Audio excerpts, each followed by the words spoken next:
Lakini basi tunahitaji tujifunze somo moja linasema, licha ya dhambi ulizo nazo, lakini wewe ni wa thamani kwa Mungu.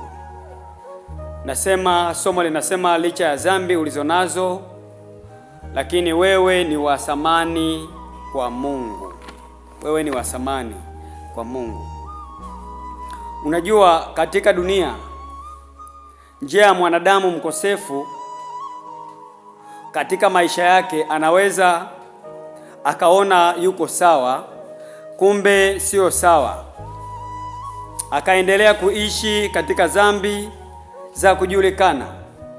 Unajua, kuna wakati mwingine zipo dhambi ambazo mtu anazitenda zinazojulikana na watu wengi, lakini kuna dhambi nyingine ambazo mtu anaweza kazitenda muda mwingine zikajulikana na watu wachache, au pengine ikawa ni dhambi ya kwake mwenyewe, na dhambi ambayo pengine Mungu ndiye akawa anaishuhudia, lakini watu wengine wasishuhudie.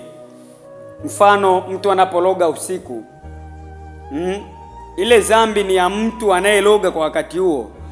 Ni dhambi ambayo watu wengi wanakuwa hawajui, kwa sababu dhambi ile mtu anakuwa yupo kiroho zaidi. Lakini kwa dhambi ile anayekuwa anajulikana, anayekuwa anaijua, anakuwa ni Mungu peke yake na kadhalika.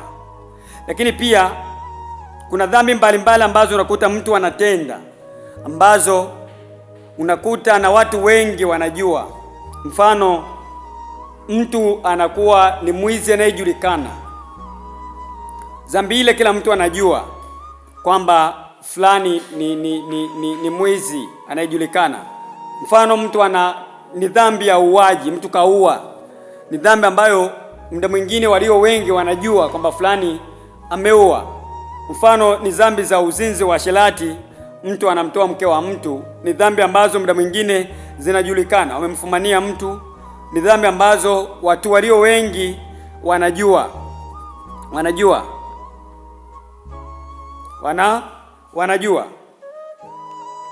Lakini kwa kutenda dhambi hizi zinazojulikana na dhambi nyingine ambazo hazijulikani, zinaweza zikampelekea mtu akaonekana machoni pa wanadamu kwamba hana thamani, na watu wakamuona hivyo kwamba hana thamani kwa sababu ya dhambi ambazo anazitenda au dhambi ambazo alizitenda zilizojulikana na zilizoonekana kwa watu.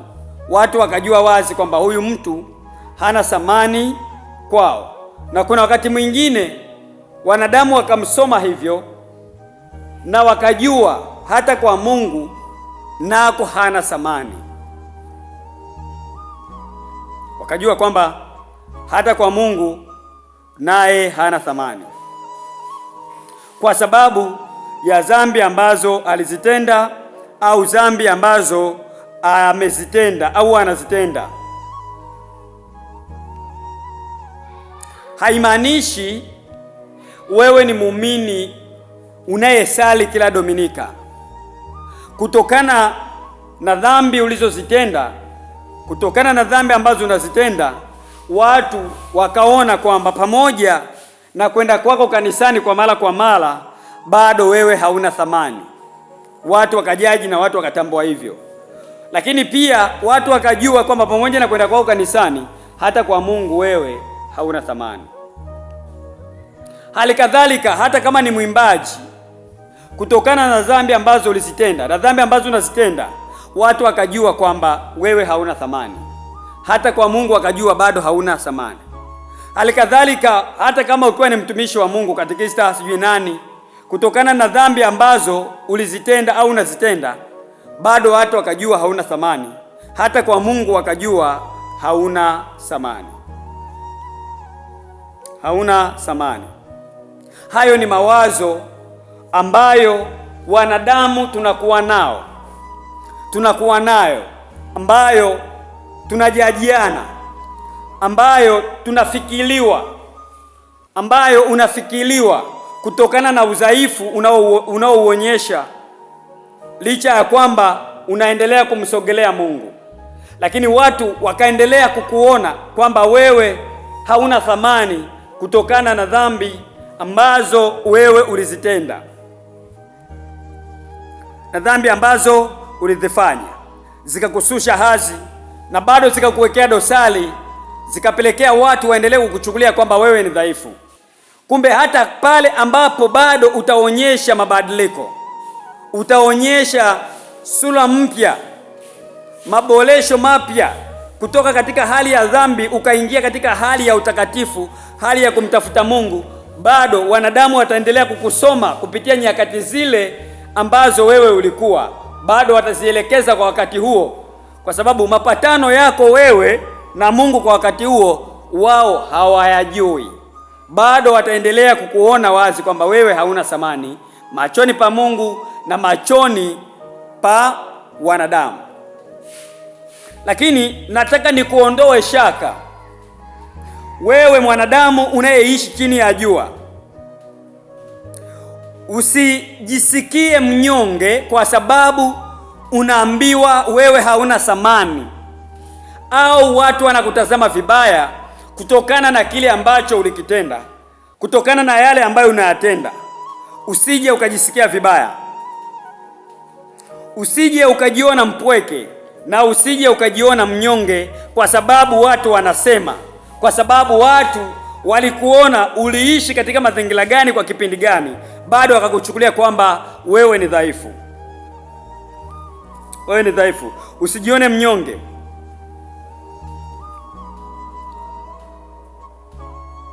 Usiache kumtafuta Mungu. Usiache kumsogelea Mungu.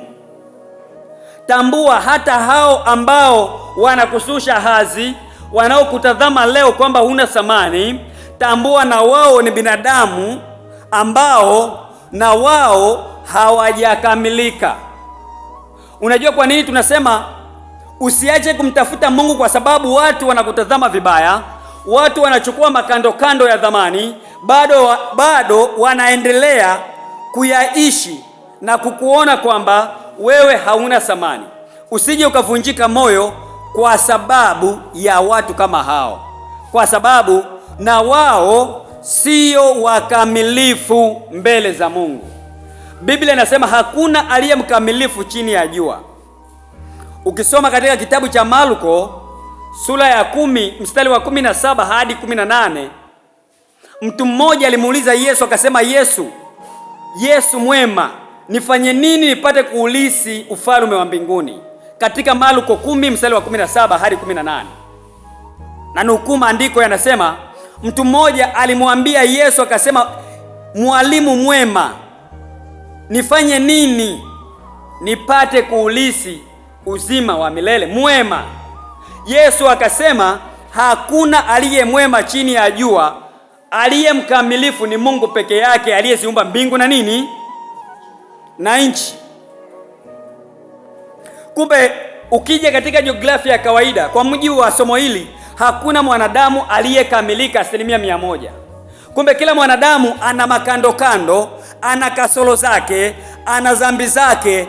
Licha ya kwamba ana dhambi, yawezekana na dhambi ambazo hazionekani zikashangaza ulimwengu, yawezekana na dhambi zake za sirini, lakini kutokana na dhambi zako wewe ambazo zimejulikana na watu, ndiyo maana pengine anakujaji na kukuona wazi kwamba licha ya kwamba unasali kila wiki, unasali kila siku, lakini bado wewe hauna thamani. Licha ya kwamba wewe ni mwanakwaya unayemwimbia Mungu, lakini bado akakuona kwamba wewe sio wa thamani. Licha ya kwamba wewe ni kiongozi wa dini, bado akakuona kwamba wewe sio wa thamani. Na kuna wakati mwingine ukiwa kiongozi wa dini, unaweza ukajikuta hata viongozi wako wakubwa wakalisahau andiko hilo linalosema hakuna mkamilifu chini ya jua. Hakuna mwanadamu aliye mkamilifu. Ukakuta hata viongozi wako, aidha ni mapadri, aidha ni maaskofu, wakakuona wazi kwamba wewe sio wa thamani kutokana na dhambi aidha ulizozitenda au dhambi ambazo unazitenda. wakajisahau kwamba na wao sio wakamilifu. Yesu alisema mimi sio mwema, kwa sababu alitambua mwanadamu aliyeumbwa chini ya jua, mwanadamu aliyeko chini ya jua amezaliwa na hali ya dhambi. Aliyemzaa mwanadamu amezaliwa katika hali ambayo sio ya utimilifu. Kila mwanadamu anapozaliwa anakuwa na hali ya kuwa na ukosefu wa utimilifu, anakuwa hajakamilika kikamilifu, anakuwa na hali ya dhambi. Kumbe usije ukavunjika moyo kwa sababu watu wanasema wewe hauna thamani kwa sababu ya dhambi ambazo ulizitenda au unazitenda. Wakati huo mwanadamu hajui kwamba tayari pengine ulishatengeneza, ulishafanya toba na Mungu akakusamehe, lakini yeye bado akaganda katika mazingira hayo kuonyesha kwamba wewe hauna thamani machoni pa Mungu. Lakini nataka nikuhakikishie kwamba usivunjike moyo kwa sababu ya hali unayoipitia, kwa sababu ya maisha uliyoyapitia, kwa sababu ya dhambi ulizozitenda. Siku moja Yesu wakampelekea mwanamke mzinifu, na walivyompelekea yule mwanamke wakamwambia, huo muda Yesu alikuwa amekaa ameinamisha kichwa chake chini, wakamwambia Yesu, katika Torati ya Musa alituamuru wanawake wazinifu tuwapige mawe. Wewe katika sheria yako unasemaje katika hilo? Tumsifu Yesu Kristo. Huo muda Yesu alikuwa ameinama, ameketi ameinama, anachola chini. Akainuka, alivyoinuka akawatazama, lakini Yesu aliwatazama kiroho zaidi, akatambua licha ya kwamba hawa wanataka kumpiga mawe huyu mwanamke ambaye ni mzinifu, lakini na wao hawajakamilika. Yaani Yesu aliwatazama kwa undani, aliwatazama kiroho zaidi, akatambua na wao katika maisha yao ya kawaida wana dhambi wanazozitenda, licha ya kwamba hawana dhambi ambazo, licha ya kwamba dhambi zao hazijaonekana kama hizi ambazo zimeonekana za nani? Za mwanamke. Akasema,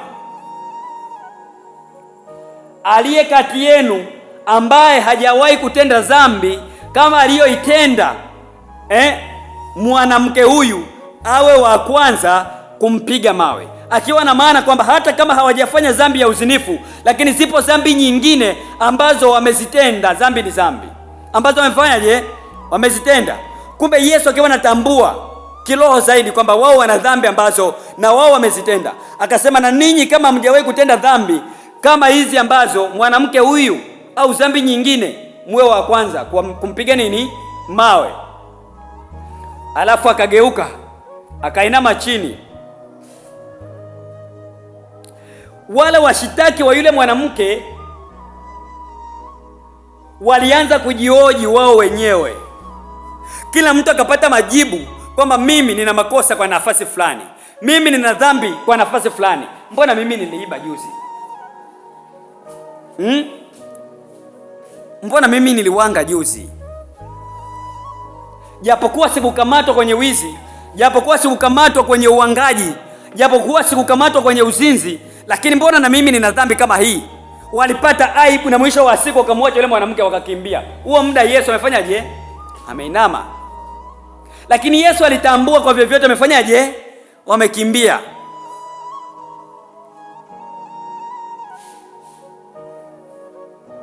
Kwa sababu Yesu baada ya kugeuka akamuuliza yule mwanamke, wako wapi washitaki wako?